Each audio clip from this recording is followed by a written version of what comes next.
retrouve pour réaliser une page ensemble. Je sais que j'ai fait pas mal de vidéos dans ce style-là, mais je trouve que c'est quand même la base du scrapbooking et que ça fait du bien de temps en temps de revenir aux choses simples. Cependant, j'ai décidé de me lancer un petit défi, donc de ne pas utiliser de die cuts et de faire le maximum moi-même. J'ai même pas utilisé de papier pour vous dire, vous verrez que le peu de papier que j'ai utilisé, je les ai fait moi-même. Donc là, je pars sur un fond blanc pour, comme je l'ai dit auparavant, réaliser absolument tout moi-même. Et j'ai décidé de faire plusieurs traces de pinceau, donc en restant dans les tons bleu marine et rose. J'ai évidemment mis du gesso sur ma page avant d'appliquer la peinture parce que ce papier n'était pas de super qualité et j'avais quand même envie de l'utiliser. Je savais que de toute façon j'allais appliquer des encres dessus ou de la peinture, donc autant le gessoter. Vous voyez que je fais plusieurs mélanges avec différentes peintures, mais en général je restais sur 2 ou 3 même. Donc je vous conseille vraiment de faire ça si vous voulez réaliser la même chose. Ça vous évite d'associer des couleurs qui ne vont pas ensemble et de rester un peu dans les mêmes tons. Vous voyez que j'utilise le couvercle de ma palette pour faire des mélanges, mais surtout si vous avez une palette, n'hésitez pas à l'utiliser, c'est beaucoup mieux. Mais moi je n'en possède pas et c'est le seul truc que j'avais à disposition avec des pochettes plastiques. Et je pense que pour l'aquarelle, j'arrivais quand même mieux à mélanger dans le couvercle. J'ai un peu eu du mal avec le rose, mais j'ai finalement réussi à trouver un rose qui se rapprochait de ce que je voulais. Et donc vous voyez que j'essaie de combler absolument tous les trous. Donc je nettoie ma petite palette et je vais passer donc au die cut. J'ai décidé d'en réaliser un moi-même qui sera un dessin de fleurs. Donc j'ai déjà fait l'esquisse auparavant donc au crayon pour éviter de partir un peu n'importe où. Mais j'avais envie d'un truc assez flou, pas très marqué. Vous allez voir que le résultat final n'est pas un dessin parfait et c'est vraiment ce que je recherchais. Parce qu'évidemment, on n'aura jamais la qualité d'un die cut quand on le fait nous-mêmes, à moins que vous êtes dessinateur professionnel. J'ai pas envie de juger votre travail, mais bon, je me sentais pas capable de faire un die cut vraiment de qualité. Mais je me suis dit que le faire soi-même, ça ajoutait quand même une touche personnelle à la page. Et sachant que la photo qui sera sur cette page, donc qui est là en haut à gauche, est une photo de moi, je me suis dit que ce serait vraiment l'occasion de réaliser une page 100% réalisée de mes mains.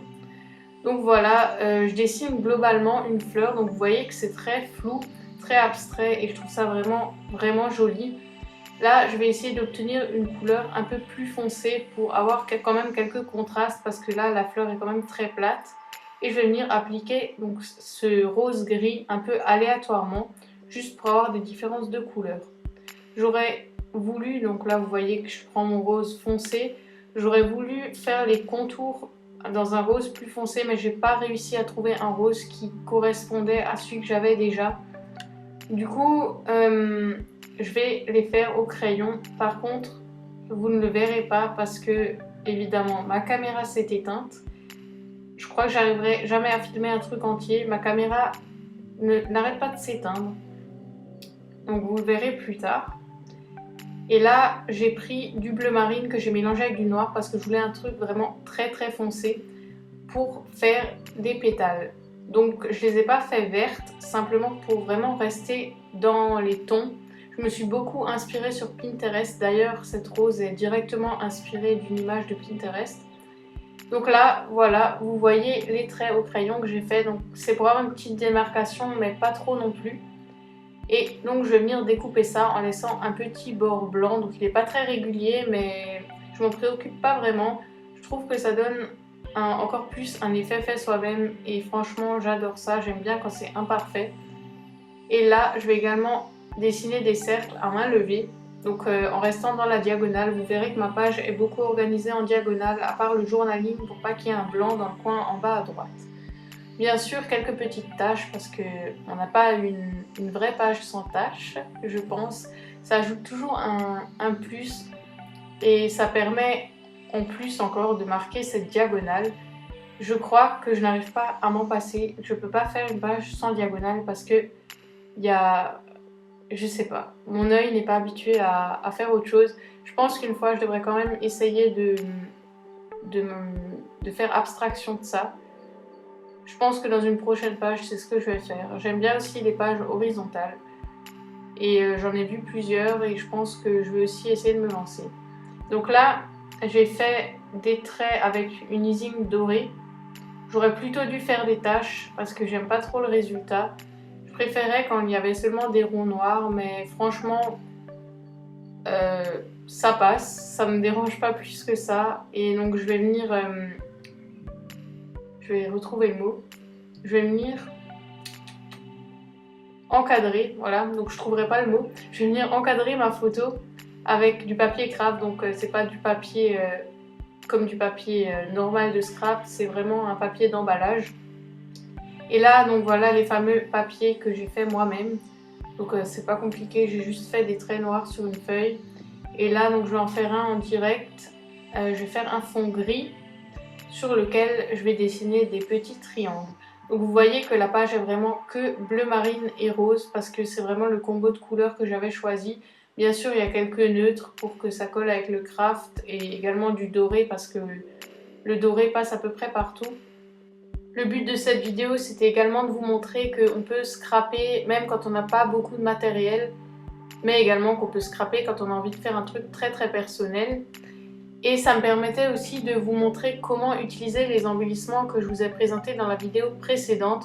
Donc j'utilise pas le cerf-volant parce que c'est vraiment trop volumineux pour une page comme ça. J'avais envie de rester dans un truc assez simple. Du coup j'ai juste utilisé les papillons et vous verrez que je vais utiliser une petite flèche que vous pouvez déjà apercevoir en bas à droite. Donc là je vais prendre un tag très simple, donc découpé dans du canson, et je vais également colorier un œillet avec un marqueur doré pour donner un peu de couleur parce que laisser tout blanc c'est pas très joli. Et je vais également ajouter de la twine pour faire un petit plus. Je me suis autorisée quand même pour cette page à utiliser de la twine mais également du masking tape parce que c'est des choses qu'on ne peut pas faire soi-même.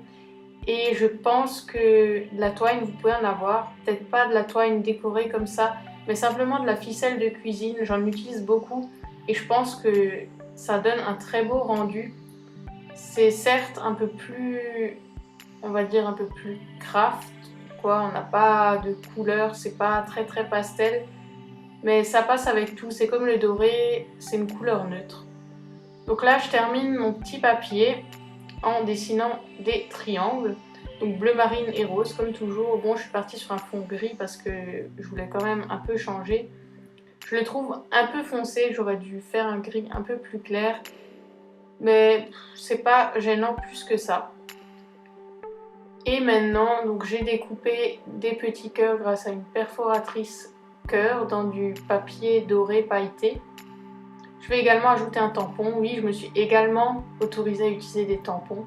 Mais rien ne vous empêche d'écrire au feutre noir fin ou de faire des dessins au feutre noir fin si vous avez vraiment envie de pousser la chose au bout. Moi, j'ai pas pu m'en empêcher parce que je trouvais que ce tampon était parfait là-bas. Et je me suis dit que c'est trop dommage de ne pas l'utiliser. Et en plus, le texte correspond parfaitement à la photo parce que c'était un shooting que j'ai fait donc, pour mes 16 ans. Et du coup, voilà, je me sentais vraiment obligée. Donc, je m'excuse de ne pas avoir fait le truc jusqu'au bout. Mais bon, j'y étais presque. Voilà, donc je colle ma photo et je vais venir... Non, pas encore. Je croyais que j'allais coller mes cœurs, mais non. Je vais venir ajouter du masking tape. Donc j'ai pas trouvé d'autre masking tape que celui qui était déjà présent sur la flèche, mais c'est pas grave, ça fait un petit rappel et ça m'évite de partir dans 30 000 couleurs sur une même page. Je vais également venir rajouter... Eh ben non, je crois que je vais me tromper à chaque moment de la vidéo.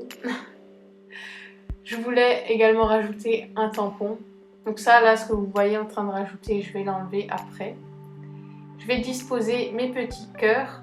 Et donc là, vous me voyez que je vais vouloir tamponner donc ce tampon cadre avec du rose, mais ça rendait pas du tout bien. Si je faisais le premier tampon comme je l'ai fait sur la feuille, c'était trop clair. Et quand je l'ai tamponné sur la page, il ne se voyait plus. Donc je me suis dit que j'allais rester sur un deuxième tamponnage. Je sais pas comment on dit en français. C'est-à-dire que je l'ai tamponné une première fois, donc comme vous l'avez vu sur un papier normal. Puis je l'ai tamponné sur ma page pour avoir un effet plus fondu. Et là, je vais écrire mon titre. Donc, vous connaissez, je pense, la technique où quand on monte, on n'appuie pas et quand on descend, on appuie. Je pense que je m'exprime très très clairement. J'espère que vous avez compris. Enfin bref, la technique qu'on a l'habitude de voir quand on écrit à la main. Ben là, j'ai décidé d'en faire abstraction et d'épaissir à certains endroits, de ne pas épaissir à d'autres, mais aléatoirement, sans me soucier de si je montais avec le pinceau ou si je descendais. Du coup, ça me donne un effet très très brouillon et je trouve ça très joli.